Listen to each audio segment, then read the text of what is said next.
Hi, my name is Clara Kittner, and my tech talk is about the necessity of living like a child.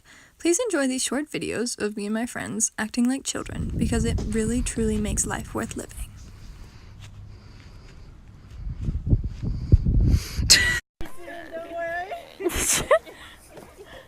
But it's when you finally realize you're nauseous, and then you have to slow yourself down somehow. And then you just can't.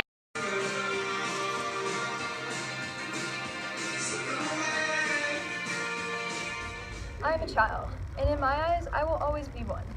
There are so many notions about living with this child inside of you, the inner child. My whole life, I have strived to live for that part of me. I try to not let my sports and academics kill who I truly want to be. Our education system puts limits on our ability to express ourselves, and going back to look at how we acted as kids may extend our limits. I have danced through the grocery store and played hide and seek. I still climb trees and roll down hills just because I can. All of these are things I've drawn in my youth. They are colorful and full of life, much like how I want to be. This all shows my inner child.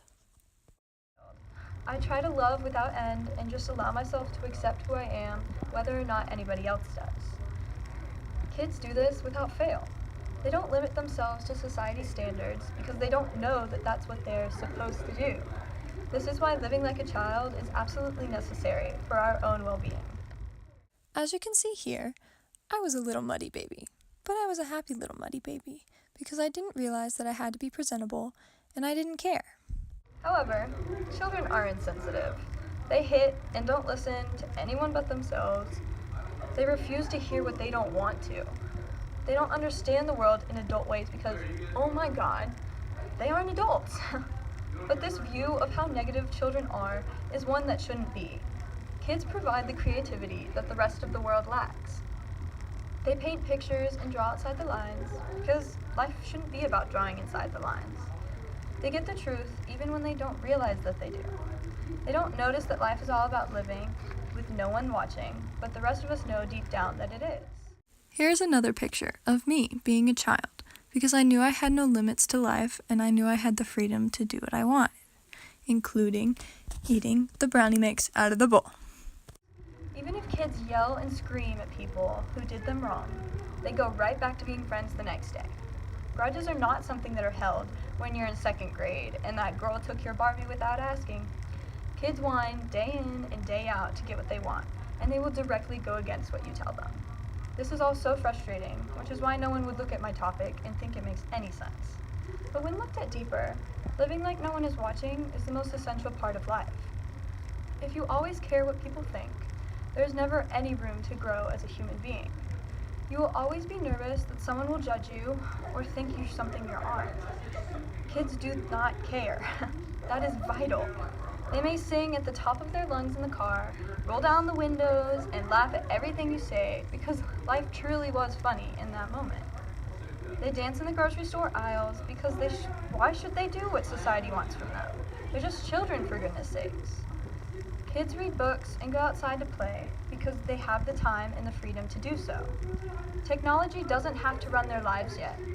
They can go climb a tree and scrape their knee and not even notice because of their own human nature. Although this may be because their brains haven't developed or because they don't see the bad in the world, if everyone lived as though no one were watching, society would thrive. Stereotypes wouldn't have to be a thing. People would be set free from the standards required from our generation's skewed outlooks. Not only do kids live for themselves and no one else, they share. They don't try to hide emotions or manipulate other people because there is no need. If something makes them sad, they cry. And for what the heck, if something is funny, they laugh. This concept could change how we are in the world. If somebody feels threatened, we could work out why instead of sending secret bombs to ex-leaders of a country. And then apologies would be made. Children learn that they have to apologize and be specific when they do something wrong. Not only do they share what is going on in their brains, they share their possessions. We teach kids all throughout elementary school that the Play-Doh needs to be shared, and we should all take turns getting to sit on the really cool, awesome stools instead of in the regular chairs.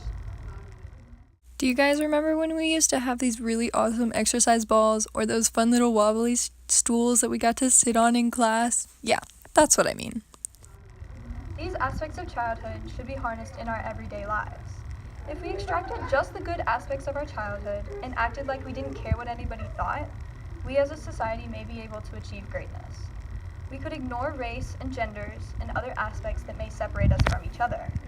It would instead bring us closer as we realize that it truly doesn't matter how different we are because we're all striving for the same things in life. This is the way that children live their lives.